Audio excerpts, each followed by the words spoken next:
Pernah tak anda terfikir macam mana seorang pengatur cara boleh bina aplikasi yang nampak kompleks? Sebenarnya, ia bukan magic tau. Ia adalah satu cara pemikiran yang sangat berstruktur dan hari ini kita akan bongkar rahsianya. Jadi, macam mana satu idea yang besar tu boleh bertukar jadi kod yang berfungsi? Adakah ia perlukan seseorang yang betul-betul genius ataupun sebenarnya ada satu kaedah yang sesiapa pun boleh belajar? Sebenarnya kan, jawapannya bukan terletak pada bahasa pengatur caraan apa yang kita guna, tapi pada satu kerangka pemikiran universal. Ia adalah asas kepada sains komputer itu sendiri. Dan inilah dia, konsep terasnya, pemikiran komputasional. Cuba bayangkan ia macam satu set alatan dalam minda kita yang kita boleh guna untuk selesaikan apa-apa je masalah logik secara sistematik. Okey, dalam toolkit ni ada 4 teknik yang utama. Jom kita pecahkan satu persatu dan lihat macam mana setiap teknik ni membantu kita untuk membina sebuah atur cara yang mantap. Ini dia 4 teknik teras kita. Leraian, pengecaman corak, peniskalaan dan pengitlakan. Inilah langkah-langkah yang akan kita guna untuk tukarkan masalah yang serabut kepada sesuatu yang lebih jelas dan teratur. Jom kita mulakan. Okey, teknik pertama ialah leraian. Bayangkan anda beli perabot yang kena pasang sendiri. Anda tak akan terus cantum semua bahagian serentak kan? Mesti anda akan pecahkan ikut langkah-langkah kecil. Pasang kaki dulu, lepas tu pasang para dan seterusnya. Macam itulah leraian berfungsi. Seterusnya, kita cari corak. Lepas masalah tu dah dipecahkan kepada bahagian-bahagian kecil, kita akan mula perasan, ada benda yang sama je berulang-ulang.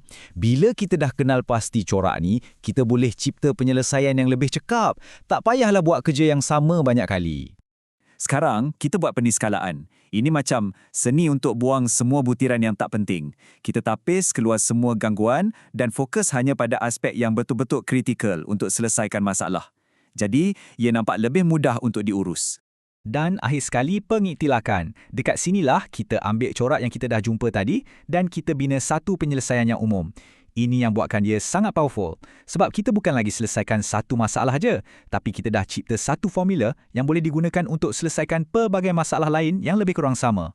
Okey, kita dah ada 4 teknik pemikiran ni. Jadi, macam mana kita nak tukarkan semua ni jadi satu plan tindakan yang konkret sebelum kita tulis walau satu baris kod pun?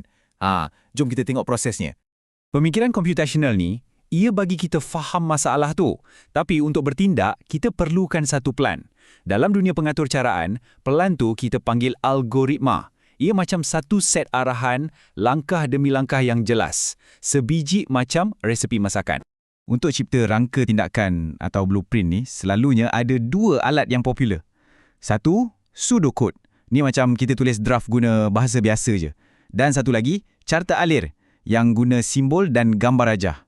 Tujuan dua-dua ni sama je, nak jelaskan logik kita sebelum kita mula coding. Tapi kenapa kita kena bersusah payah merancang? Sebabnya senang je. Jauh lebih mudah nak cari silap kecil atas kertas berbanding nak cari satu bug yang menyorok dalam beratus-ratus baris kod nanti. Betul tak? Ia jimatkan masa dan elakkan pening kepala. Baiklah, blueprint kita dah siap. Sekarang masanya untuk tukarkan pelan yang teliti ni menjadi realiti, menjadi satu atur cara yang sebenar. Masa inilah kita terjemahkan plan kita tu kepada kod. Kita akan guna blok-blok binaan asas. Ada pemboleh ubah untuk simpan data, operator untuk buat pengiraan, struktur pilihan untuk buat keputusan dan juga ulangan atau loops untuk automasi. Inilah alat-alat yang akan menghidupkan logik kita. Anggap je ia macam satu barisan pemasangan. Setiap blok binaan kod tadi, pemboleh ubah, operator, pilihan, kita gabungkan secara sistematik. Ikut logik yang kita dah rancang dalam algoritma. Semua ni bekerjasama untuk hasilkan satu sistem yang lengkap. Baiklah, mari kita imbas kembali keseluruhan perjalanan ni dari mula sampai akhir dan kita fahamkan apa pengajaran paling penting daripada semua proses ni. Secara ringkasnya, inilah alirannya. Kita mula dengan satu masalah yang besar dan serabut.